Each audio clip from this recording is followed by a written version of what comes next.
Good day.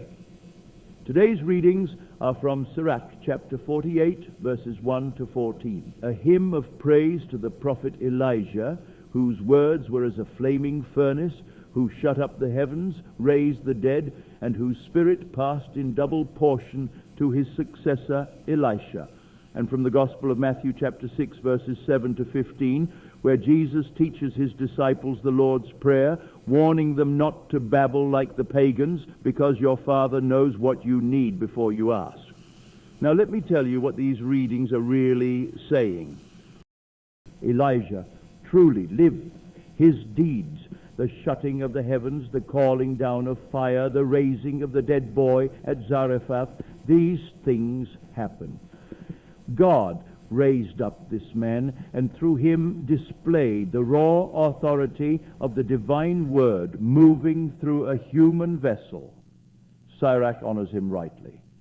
Like a fire there appeared the prophet Elijah, whose words were as a flaming furnace. Hear that, his words, not God's commands shouted down from the sky, his words. The word that burned with the authority of heaven moved through a man's lips.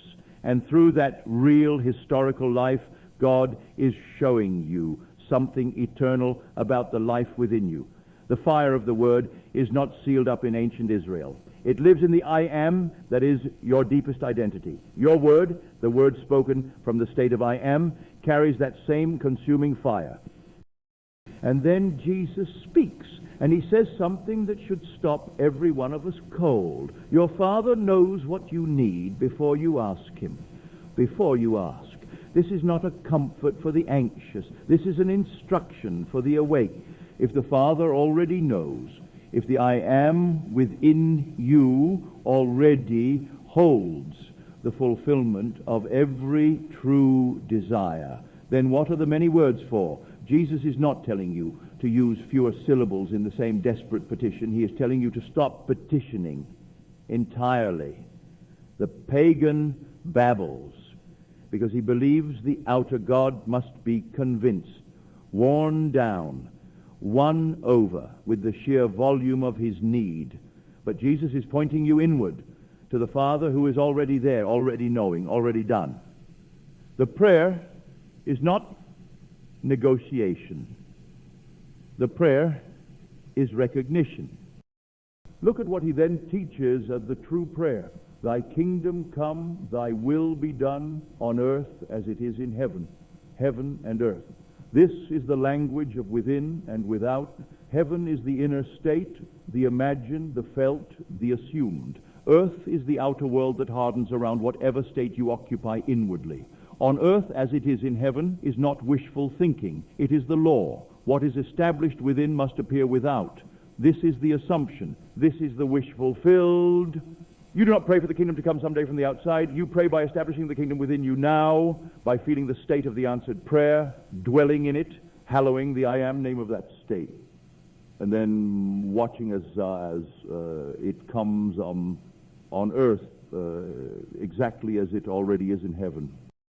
And the word on forgiveness, perhaps the most practical thing Jesus says in all the gospel. If you do not forgive others, neither will your Father forgive your transgressions. In Neville's understanding, this is the law of states made plain. When you hold a grievance, you are insisting on an old state, a state where you were wronged, where someone owes you, where the world is against you, and as long as you insist on that inner state, you cannot fully occupy the new one. Forgiveness is not weakness. It is the discipline of a man who knows that what he holds in consciousness, he manifests in life. To forgive is to release the old state and step free into the one you truly desire. It is, in the deepest sense, moving into your own upper room, clear, unburdened, ready to receive. Here is your practice today. Go within. Quiet the babbling. Speak your desire, not as a beggar, but as one who already knows the Father knows. Feel the state of the wish fulfilled. Let it be real in your imagination just for a moment. That feeling, that inner knowing, that is your prayer, that is your fire, that is Elijah's word alive in you. Dwell there. not in the desperation of the petition, but in the stillness of the already accomplished. Thy kingdom come on earth, in your days, in your body, in your relationships, as it already is in heaven within you now. Until tomorrow, I love you.